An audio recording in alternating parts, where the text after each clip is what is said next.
We're streaming? It's setting up the meeting for Facebook Live, and it looks like we're being redirected. Redirected. Mine says meeting is now streaming live. Great, I guess we're streaming live. Streaming live. There you go. Hello, everybody. Hi, everybody. Good evening. We're on our last chapter of Beyond Resistance, the Institutional Church Meets the Postmodern World by Reverend John Dorhauer, chapter 11. Kim and I are going to share reading duties tonight, so I'll start you off. What then are we to say about these things is the title of the chapter. And then in quotes just below, I dwell in possibility, not knowing when the dawn will come, I open every door, by Emily Dickinson. I'd like to conclude this book with some thoughts intended to start conversations, not foreclose them.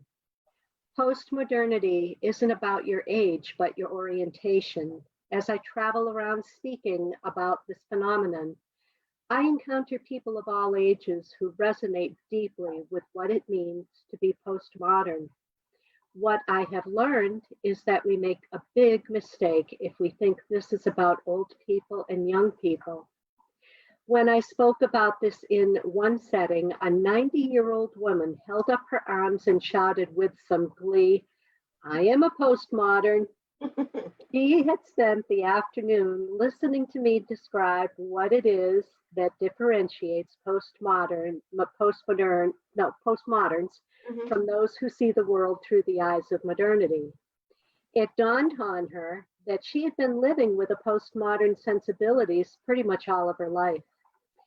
At a presentation in Albuquerque, New Mexico, another wise elder listened to me prattle on about what was shifting with postmodern faith.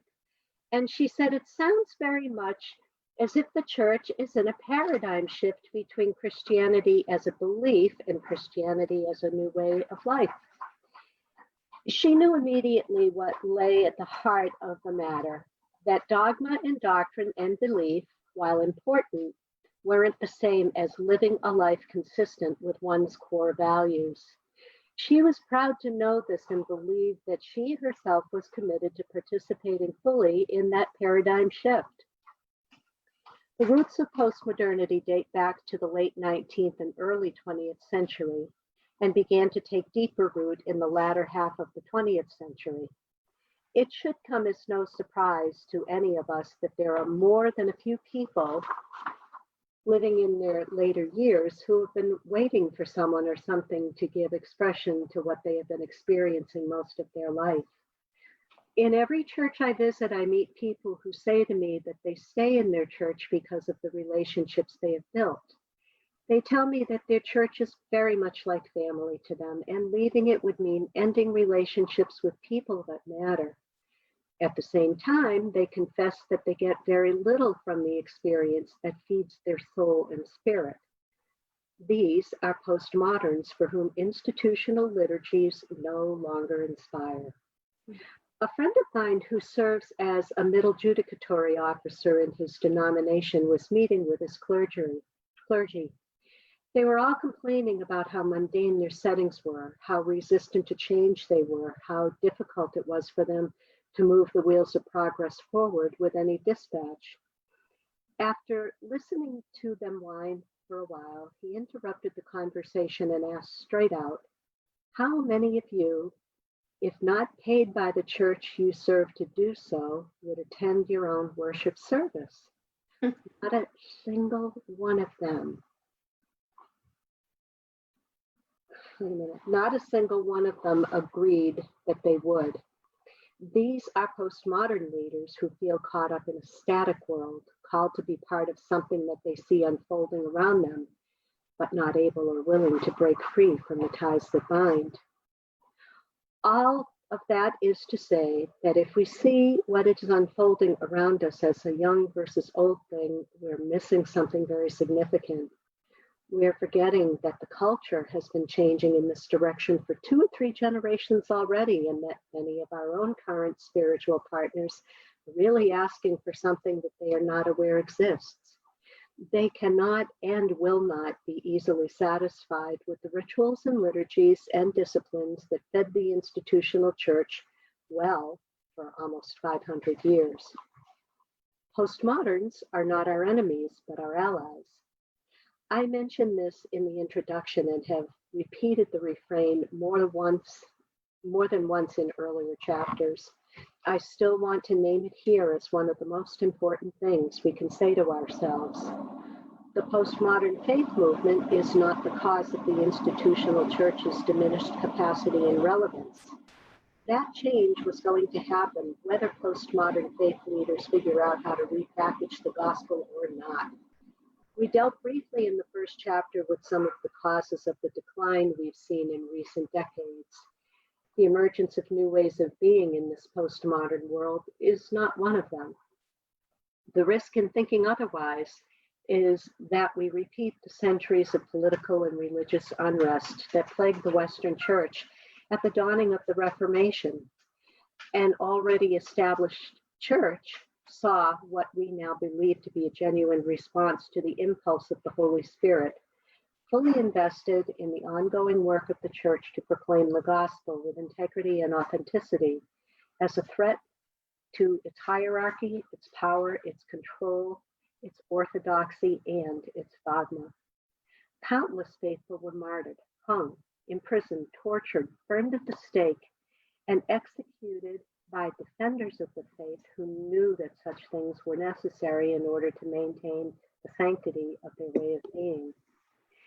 The printing press did then what the internet is doing today, accessing knowledge once held by a few and giving it to the many. It was as true then as it is today that some of that newly accessed knowledge called into question long-held assumptions and teachings that built the foundations of the faith.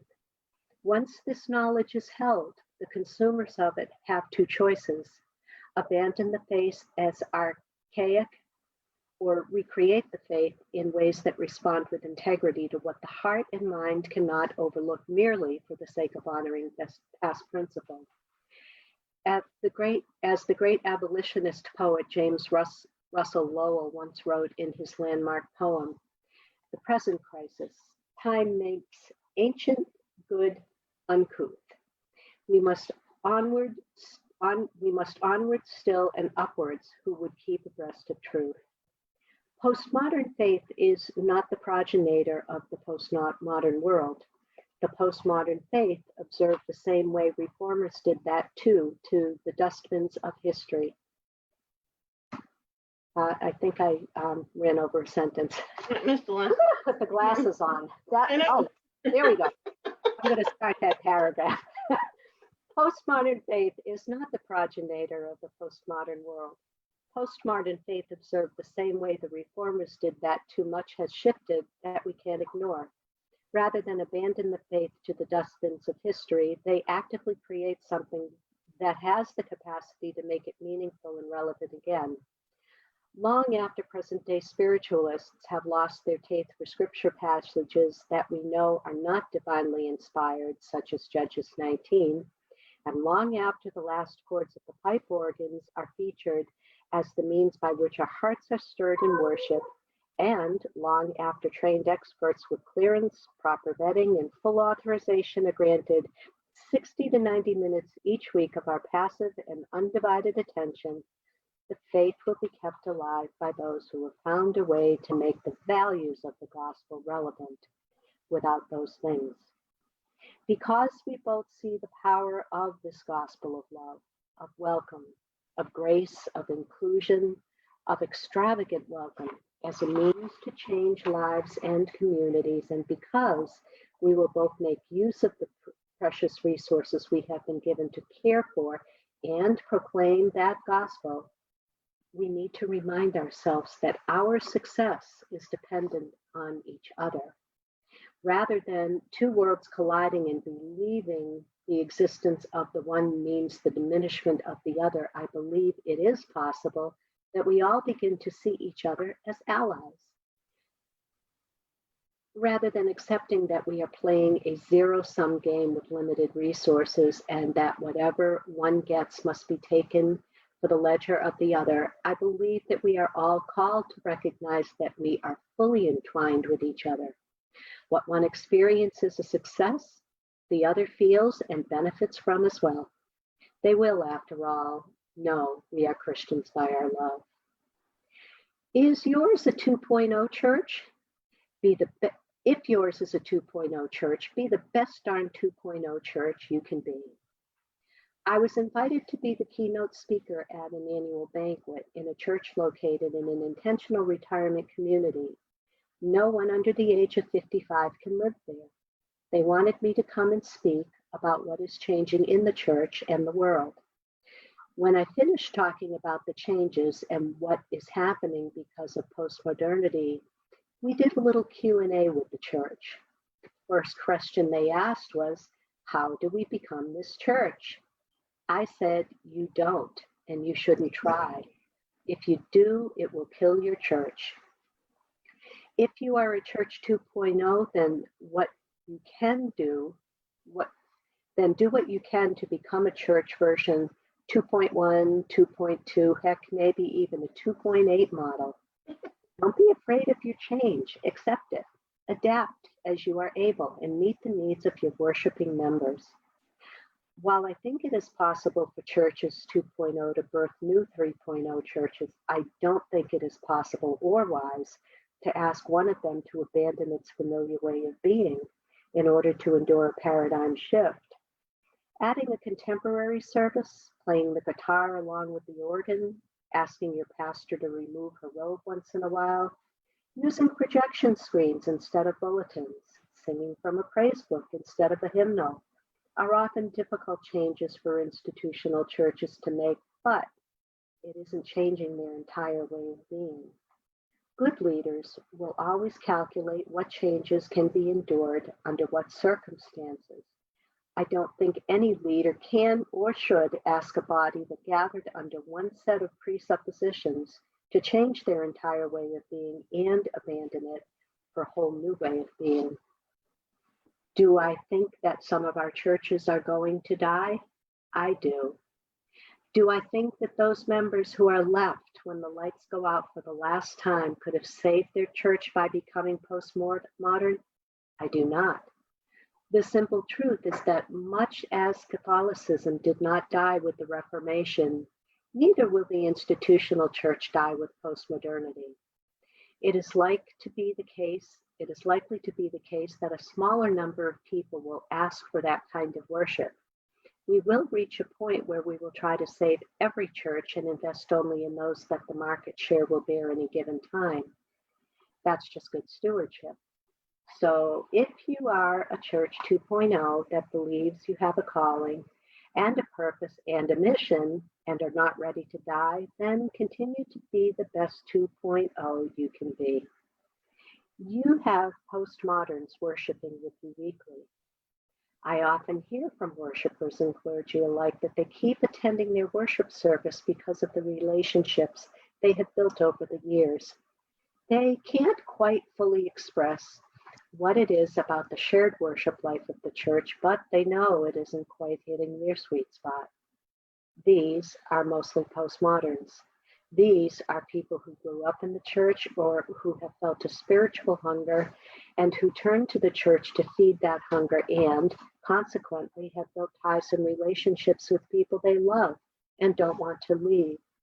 They are byproducts, though, of a postmodern world that doesn't fit easily into institutional structures. Many of our churches have been trying to adapt to this reality. They struggle with whether to start another service, knowing that they risk making the sanctuary look emptier and fracturing relationships between people who are accustomed to worshiping together. They attempt to blend worship experiences, often leaving devotees of either style dissatisfied with the end product. Arguments often ensue about how often to play the organ, whether or not electric guitars are suitable in sacred spaces, or when they are used, just how loud they can be turned up, whether or not the pastor should take the dignified approach and preach from the pulpit with a robe and a stole, or whether she should wear jeans and sandals and move about while preaching, whether to keep the hymnal in the choir, or sing more contemporary music with a praise band. If you find your church wrestling with these ongoing dynamics, then you too are a part of postmodernity's slow and steady creep into our churches. It's not a bad thing, but it will mean that churches have to think critically and carefully about adaptive changes that respond to current postmodern realities. Not all postmoderns are going to end up in postmodern faith communities. Some will opt for one of our current churches, but only if some concessions are made. Finding the right balance between holding on to those things that matter and adapting new behaviors to meet the needs of the postmoderns among us has been and will remain for some time a very difficult challenge. Discover your non-negotiables. I know I talked about this earlier in the book, but it is an important matter. I'd like to build on what I said earlier. Knowing the difference between what can change for the sake of the gospel and your mission and what can't change for the sake of your identity is crucial. I often do this exercise with churches. We spend time together trying to clarify the non-negotiables. It certainly helps to know what your mission is. Knowing gives you a lens through which to filter questions about what is needed and what is expendable. Is a building a non-negotiable? Can you be church with a clear mission in your community without a building? I have worked with 4 churches in my conference in the last couple of years who had a building and then realized it was either an impediment to their mission or it had become their mission. Then they sold it. It was a non-negotiable. It was not a non-negotiable. There are a wide variety of church possessions and practices that we hold very dear to our hearts and would find painful and difficult to let go. But part of preparing for adaptive change is knowing ahead of time what cannot be sacrificed for the sake of the mission and what can and perhaps should be sacrificed for the sake of the mission. Knowing that something is a negotiable doesn't mean you get rid of it. It does mean that if and when consensus is reached that it now impedes the growth of the church or the fulfillment of the mission, you let it go, no matter how painful it is. I submit in this time of wild and crazy change, keeping an updated list of the non-negotiables is a smart practice. What are those things that when you lose them or stop doing them, you stop being what God called you to be?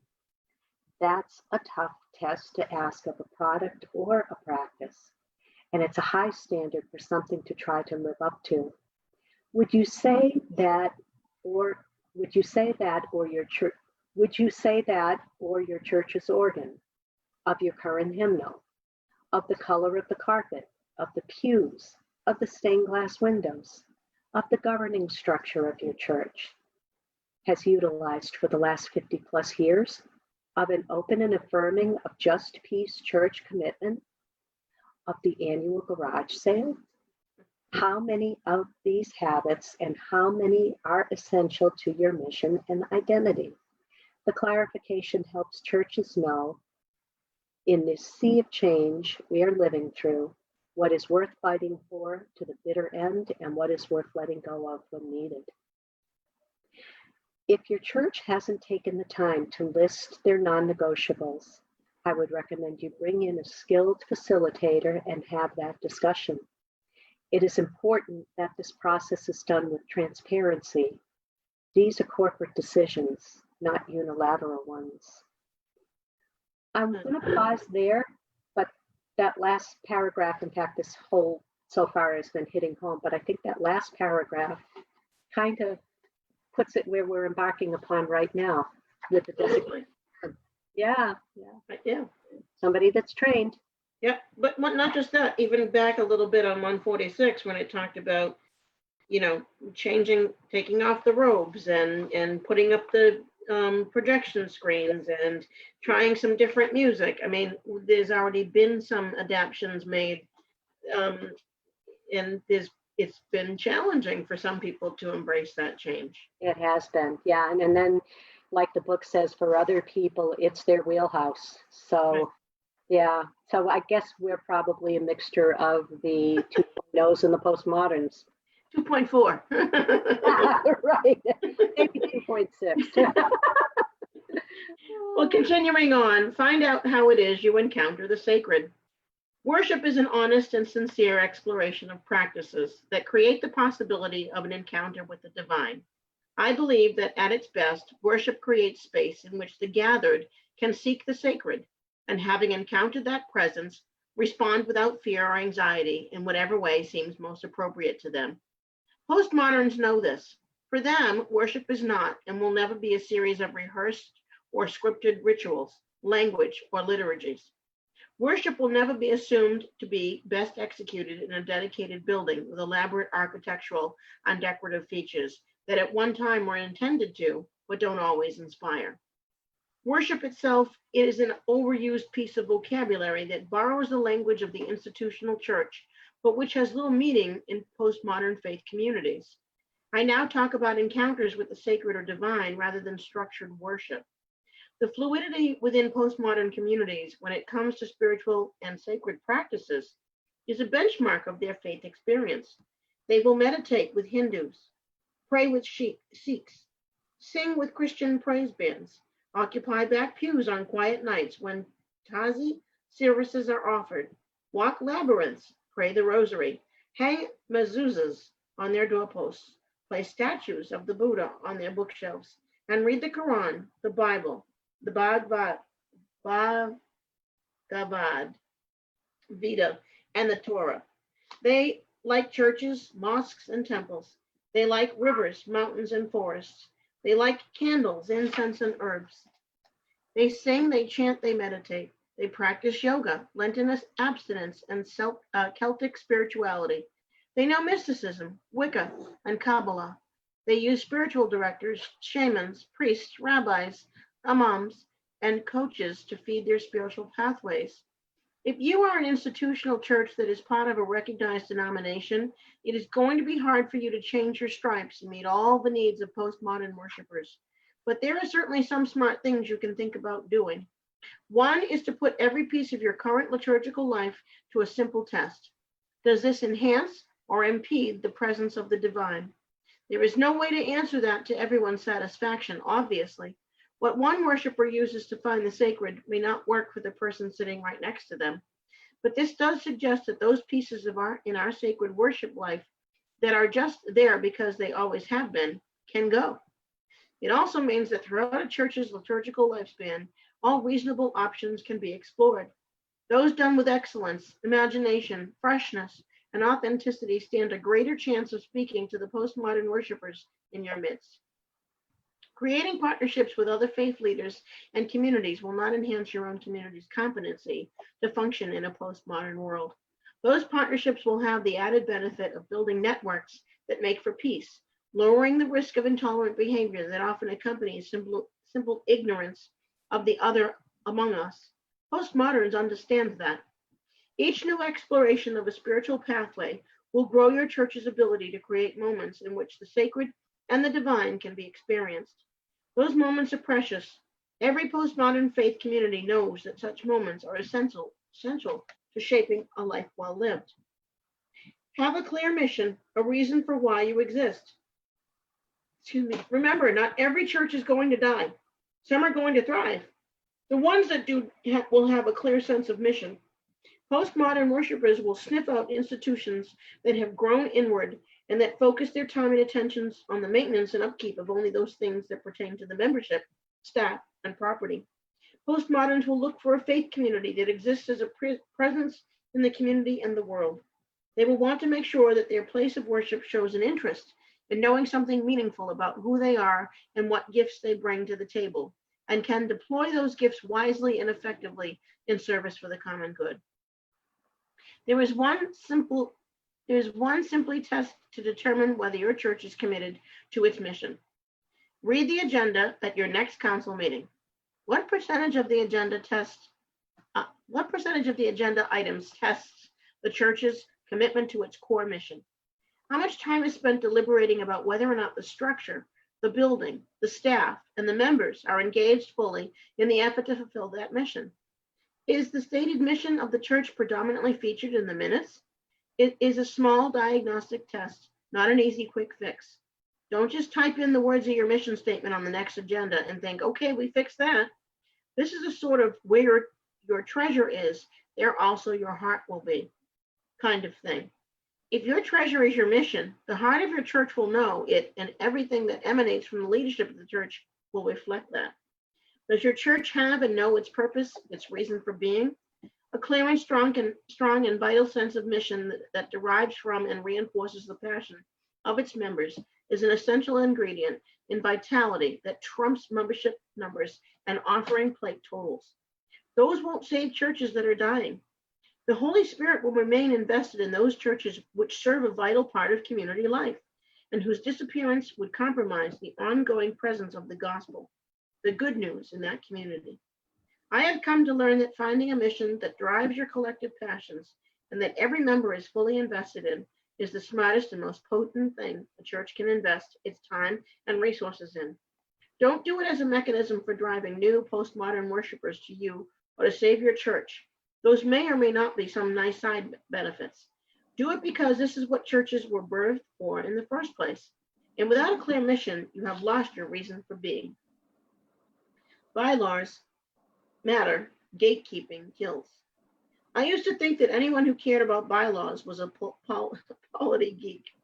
I went a long time in my ministry without paying much attention to them. I would read them because in a very mechanical way, they were things I needed to know in order to function well. Most of what I needed to know was smart things not to do if I wanted to navigate effectively the system I was working in. I have changed my mind on that. I now see that the bylaws are an incredibly important document in the life of the church. Good bylaws make mission and vitality possible. Bad bylaws impede health, vitality, creativity, adaptive change, and mission. If your bylaws are more than 20 years old, chances are they are impeding your vitality. Most of our bylaws were written with an understanding that elected leaders are managers of the business with a clear bias once elected. The honoring of the traditions, practices, and protocols established by previous boards and governing bodies. This model was built on the assumption that institutional leadership will come to power in order to protect and preserve institutional identity. The more outside the box you are as a thinker, the more marginalized you will be within the system that creates power and maintains stability. Most of our bylaws have a flowchart of power, whether we realize it or not. A council or consistory or governing board with some similar title serves at the head of a web that could then include a variety of committees, boards, task forces, or subcommittees. The bylaws spell out clearly which task force or subcommittee reports to whom, with every line eventually leading directly to the council. The council is the gatekeeper. Nothing happens that doesn't get reported to the council, which has the ultimate authority to either veto or affirm decisions made at other levels. If the deacon board wants to purchase new altar covers, then once they make the decision to do so, they must clear it with the council, unless the council has already approved a policy that reads something like this. When using the Miller Trust Fund, the deacons may not purchase anything over $5,000 without council approval. Anything under $5,000 can be approved from the Miller Trust Fund, a fund designated for the needs of the worship life of the church. Anything that already in the budget that would require money from the church's current fund balance requires church approval. You get the idea. Bylaws can be written with a different paradigm in mind. Rather than beginning with the notion that stasis and the ability to be maintained at all costs, shift the understanding of the leader's core purpose on behalf of the church to discovering who will be called to participate in the mission of the church, and in so doing, help the church advance its vision. The emphasis here is on trust rather than suspicion, on permission giving rather than gatekeeping. Filtering every good idea through layers of bureaucratic structure over months of meetings kills passion, vision, vitality, creativity, and initiative. I would teach my leaders to ask two questions when someone came forward with a calling and a passion to try something new. How are you going to fund it? Does it compromise our mission? My recommendation, don't amend your bylaws. Don't completely rebuild the structure. Start over. Find a church or four that has done this. Use their document as a template and go for it. When the Southwest Conference did this, the moderator of the conference asked our annual meeting delegates to trust them. He actually asked for a vote to suspend our current bylaws for 1 year telling them that the conference council would act in their best interest, even without functioning bylaws, and that in 1 year we would bring them a whole new structure to vote in. With almost no opposition, the delegates gave them the trust they asked for. When the new bylaws passed a year later, created with a much stronger emphasis on trust, flexibility, mobility, innovation, and permission giving, the pace with which things began to happen in the conference was unlike anything we had experienced before. 3 items that had been on our agenda for over a year, one of which had been discussed for 3 years, were acted upon in the very first meeting. We haven't looked back since. Postmoderns aren't invested in taking the time to navigate the often complex structures we have built. Those structures serve the institution well, giving it a stability that helped it maintain vitality through long, lean years. We are seeking that investment in structures that ensure stability is making the kind of change needed to meet current realities very difficult to achieve. Structures that make adaptability possible when and where organizations elect leaders who know the mission and the core values are not the only possible. They are preferable. Interdependence. We need each other. This has become a mantra I repeat over and over everywhere I go. In the United Church of Christ, we have grown fond of saying, no matter who you are or where you are on life's journey, you are welcome here. I love that. Now, though, I'm as inclined to say, no matter who you are or where you are on life's journey, we have need of you. Another way I will say this, borrowing language from Paul's first letter to the Corinthians, chapter 12, verses 15. No matter who you are or where you are in life's journey, no one can say we have no need of you. The prevailing mythology in America is that we are all independent bodies. We are taught from a young age to provide for ourselves, to pull ourselves up by our own bootstraps. We are taught that we make or break it on our own. The strong, the valiant, the brave overcome great odds by relying on their guile, their wit, their strength, their creativity, their cunning. Hero figures are built to model fierce independence. The archetype here is the Lone Ranger, a metaphor for the hero who does it all on her own. It is a lie, and a costly one at that. None of us can be independent. At every stage of our development and in every aspect of our life, we are reliant on others for our development and success. Shifting our emphasis from teaching reliance on others, teaching the value of strong, trusting, and mutually beneficial relationships is critical. It is organic. It is biblical. It honors our most fundamental beliefs about a God who invests in relationship, builds covenant, and calls for community.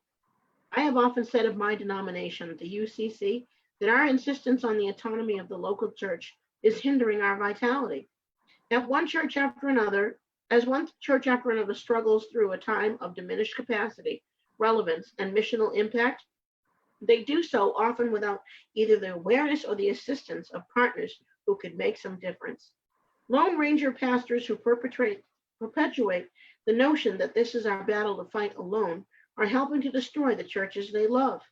I believe we should be cultivating partnerships and relationships between churches and other organic bodies who share their vision, their mission, and their core values. This should be as natural to us as breathing. I encourage all of our churches to develop partnerships with other churches. We have a variety of ways that we could do this. Some of these are new. We have some pilot projects that we are looking at with the hope of replicating them in other areas. They include triads. This is a partnership with 3 churches who are either going through a renewal project or our new church starts. The 3-way partnership brings together leaders from each church that meet quarterly or something close to that. The meetings explore internal commitments to growth, naming them to the other partners so that new ideas can emerge in a more organic atmosphere, but also so that there are partners at the table to hold them accountable. The role of the partners is to hear the strategies of another, offer some support, note the commitments, and check in with them on the progress or commitment to that strategy the next time they meet. The triads are set with both geography and compatibility in mind. Resource churches. These are larger churches in each geography, which are often surrounded by smaller churches with much fewer resources. Some of those smaller churches feel vulnerable and are on a spiral towards rapid decline. They are very uncertain about their future. A resource church living in a very interdependent reality begins discussions with its neighbors about their most immediate needs and how some of their own resources can be utilized to strengthen the mission and ministry of the smaller church. We make it very clear that these discussions are not about merging churches. Each church will maintain its own mission and identity. Some of the benefits to the smaller church might include mentoring by the pastoral staff of the larger church to lay licensed pastors on subjects like preaching, worship, or pastoral care. They might also bring youth together from the surrounding smaller churches to join together under the guidance of a youth minister from the larger church. The resource church might be the one that purchases Sunday school material for all of the surrounding churches, perhaps using it first and then distributing it to the smaller churches 6 months later. There are no limits to the kinds of mutual benefits that a resource church could provide when exploring how this interdependent living can unfold. Legacy churches. Once a church discerns that it is going to close, usually after a couple of years of prayerful consideration and consultation, there is open talk with the leaders about what death with dignity looks like. Living out of both a sense of resurrection hope, a belief that death opens up the possibility of new life emerging on the other side, and of legacy, an honoring of the missional impulses of those who long ago birthed their own church in order to bring the gospel to their part of the world. We work with leaders to imagine what the closure of their church will do to bring new life, new mission, new vitality to another church. While the death of any congregation carries some pain, grief, and sense of disappointment to the remaining members, the promise of stewarding the remaining assets as resources for new growth also instills a sense of pride, of hope, and of meaning not only in the closure, but also attaching to the years of mission and ministry for which the church will be knows. I think it's supposed to be known. The final liturgies of these legacy churches are often some of the most meaningful and powerful I attend. Pastoral support groups. Almost organically, and now with more intentionality, groups of clergy are meeting with some regularity to draw upon each other for support, creativity, innovation, and accountability. No longer just the gripe session that clergy support groups have long been known for. These clergy are gathering with clear purpose and intention. They discover that they really do need each other. Often, with written covenants, they describe how their time will be spent and how often they commit to meeting. And often then will formulate that proscribe how the time will be spent. Their time is never wasted. Geography is proving to be a non-issue with some of these partnerships, since a variety of technologies provide easy access to pastors across great distances. My conference of churches covers close to 300,000 square miles. We are what used to be described as a large geography, small membership conference. There was a time when support from larger conferences helped us add to our staff. That is no longer the case. And over the years, our judiciary staff has gone from 15, one conference minister working full-time, 2 3/4-time support staff, 1 3/4-time communications director, 1 half-time youth director, and 10 other part-time staff hired for a variety of functions, from committee on ministry consultant to evangelism and stewardship directors, to 3, 1 conference minister and 2 office support staff. We have decided to use some of our reserves to bring on a coordinator to help manage these relationships. They are far too vital, and the amount of work needed to maintain them is more than I can take on, given my already vast array of responsibilities. Interdependence is too crucial an aspect of our health, our vitality, our growth, and our mission to be left untended. We are not just investing in the concept of interdependence as a good idea, but with some of the precious remaining missional assets we have. We can't not do this. Final thoughts. Church 3.0 is coming, and none too soon. Church 2.0 is evolving, and none too soon. Change is inevitable. You either change by default with no intentionality or creativity or purpose, or you do so with a clearer sense of passion for your mission and a willingness to do whatever it takes to remain healthy and vital for the sake of that mission. In time, Church 2.0 will find a strong, vital, and vibrant ally in Church 3.0. For now, however, Church 3.0 is trying to find its way in the world. They will find that way and will emerge in the postmodern world equipped to express the gospel in language and form and substance familiar to postmodern ears. Much of what they do will seem strange to the institutional ears of the gospel practitioners that preceded them. Some of it will feel like heresy to them. The Holy Spirit, though already evident in this movement that will grow, cannot and will not be stopped. She will be hindered by our discomfort with what is emerging. She won't be hindered by our discomfort with what is emerging. She won't be slowed down by our reluctance, inability, and unwillingness to become what she needs the church to become. She won't be tarried by boards, committees, and governing structures that wait months, if not years, to adapt. She won't be sullied by institutional leaders who refuse to see postmodern faith as anything but heretical, vapid, and insubstantial. Church 2.0 won't disappear. There is and will be for quite some time a need for the gospel. They preach and the mission they undertake. I leave you with these two questions. Can you partner with the Holy Spirit in the birth of this new movement, and in doing so make good use of the missional assets you possess for the sake of a gospel about to be made relevant again by those who understand postmodernity? Can you see postmodern faith leaders not as the heretics yours forebears were labeled to be when they did things like tack 95 theses to the doors at the Cathedral of Wittenberg, translate the Bible into the vernacular, ordain women, and authorize the laity to participate in the full life of the church, but instead as friends and allies in a common purpose and cause? Much of ancient wisdom reminds us of the danger that lurks when we fail to see the sea of change time makes inevitable. Behold, I am about to do a new thing. Do you not perceive it? From Isaiah chapter 43, verse 19. Time makes ancient good uncouth. We must onwards still and upwards who would keep abreast of truth. James Russell Lowell in The Present Crisis. There is yet and still more light and truth to break forth from God's holy word. John Robinson to parishioners boarding the Mayflower. God is still speaking. The much loved refrain of today's United Church of Christ. And Pastor Dorhauer ends with, may it ever be so. Wow. That was pretty good. That was a very worthwhile book. I'm glad that we took it up and Did read you go? it. Yeah. Did you go get a copy of the bylaws when you got up? No, I went to turn on the light. Oh.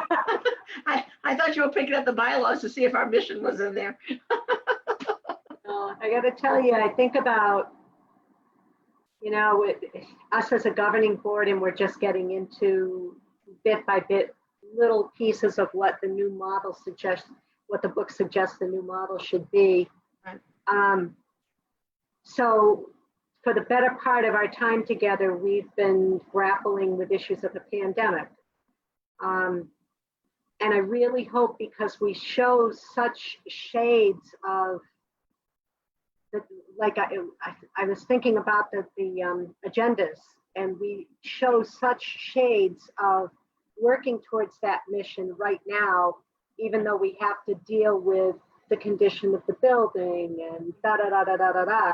Right. But our focus, it's almost like I don't know, a touch of grace, I guess you could call it, that we're catapulted into this thing so that we can actually start to kind of live out that mission. Yeah. And one other point, I think that maybe the last chapter got missed when they did their editing. A little bit. There's a lot of tenses that were a little off in that last bit. Yeah, I found myself kind of reading back over things again and saying, wait, does it really say that? Oh, boy. I think it was a worthwhile read, and I do hope other people pick it up. I hope other people listen to even if a piece of the chapters. I think it's very relevant to who GPC is today. I agree. Well, as he says, may it be so. Agreed. Indeed. Well, I think that probably just about ends it for us tonight. It does. For those of you that have been listening to us and kind of listening along as we've read the book, thank you for being with us, and join us in wherever this new journey is taking us, and let's see what comes of it. A lot to dwell on. Amen. All right, Kim, we'll figure out what we're going to read next for the fall, maybe. Well, be well then. Talk to you soon. You too. Good night, everybody. Bye.